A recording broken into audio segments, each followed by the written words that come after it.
Al-Juwaini, Abdul Ma'ali Abdul Malik Al-Juwaini.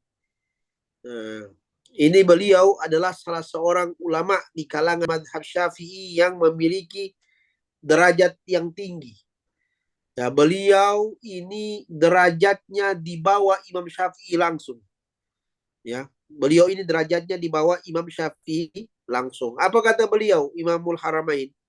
Bahwa para ulama usul di usul atau ulama akidah bersepakat bahwa barang siapa yang mengatakan, ya, ulama-ulama usuluddin bersepakat, barang siapa yang mengatakan perkataan riddah, yaitu kalimat yang sharih dalam kufur, tidak ada makna kecuali makna kufur, dan dia menyangka bahwa dia melakukan tauriyah atau dia pengen makna yang lain daripada makna itu, tapi tidak bisa.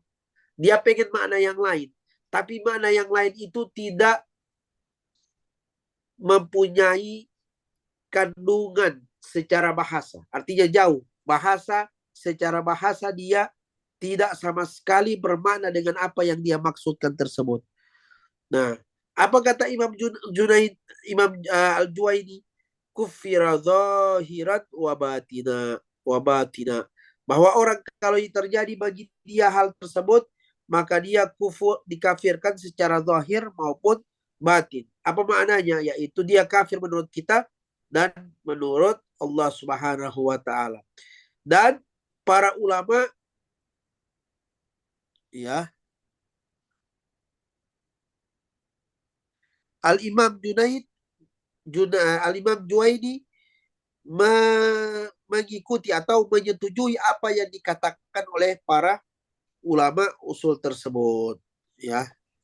Seperti kalau dalam bahasa ada orang mengatakan yal'an Rasulillah, dia bilang secara bahasa Arab, secara bahasa dia bilang terlaknat Rasulullah.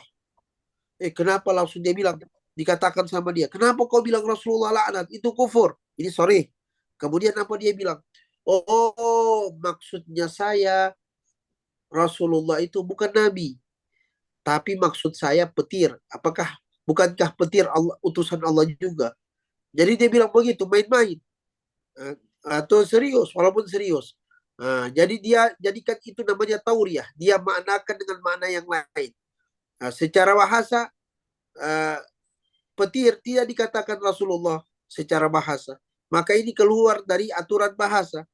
Maka orang seperti ini keluar daripada agama Islam. Nah, وقد عد كثير من الفقهاء كالفقيه الحنفي بدر الرشيدي وهو قريب من القرن الثامن الهجري أشياء كثيرة فينبغي الاطلاع عليها فإن من لم يعرف الشر يقع فيه فليحذر. فقد ثبت عن أحد اذكر هذه بعد ذلك نتكلم عن ماذا قال عبد الله بن مسعود. Jadi para ulama telah menyebutkan,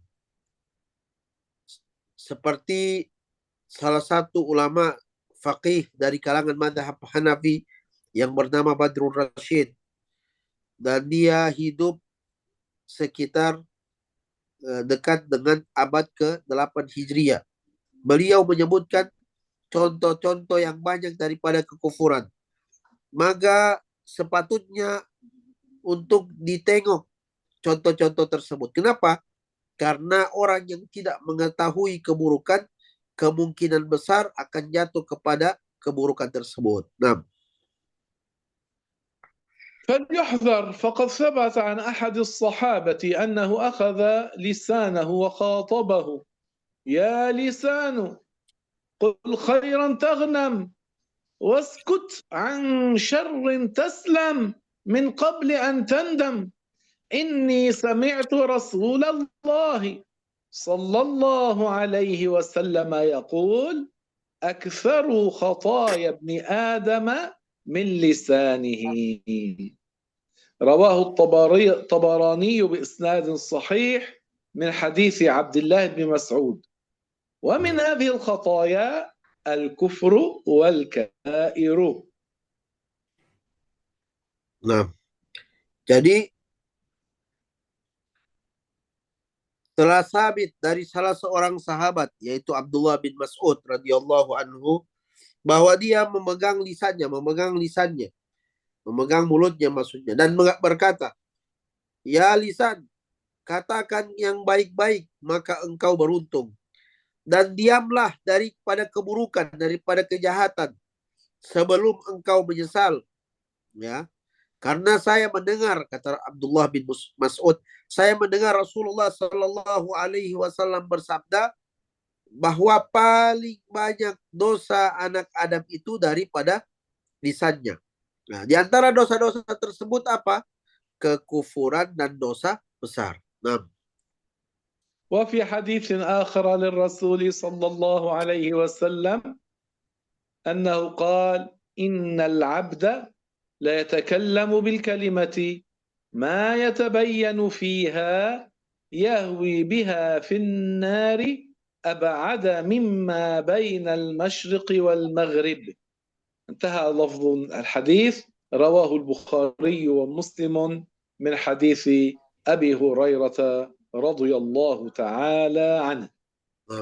dan telah disebutkan dalam hadis Rasulullah Shallallahu Alaihi Wasallam, sesungguhnya seorang hamba berkata-kata dengan sebuah perkataan atau kalimat yang dia tidak mengetahui bagi dia, tidak jelas bagi dia hukumnya, tapi gara-gara perkataan tersebut dia jatuh ke dalam neraka, ya, yang jaraknya lebih jauh di antara barat dan timur, yaitu dia jatuh kepada api neraka. Maksudnya apa? Yaitu keluar daripada agama Islam. Nah, نحن أنهينا الدرس. ya. سنقف هنا، لكن لأحد سؤال أو استيضاح أو استفسار فيما ذكرنا؟ Nah, jadi Syekh berhenti dulu majelis kita sampai di sini. Maka beliau bertanya, apakah ada yang bertanya atau pengen dijelaskan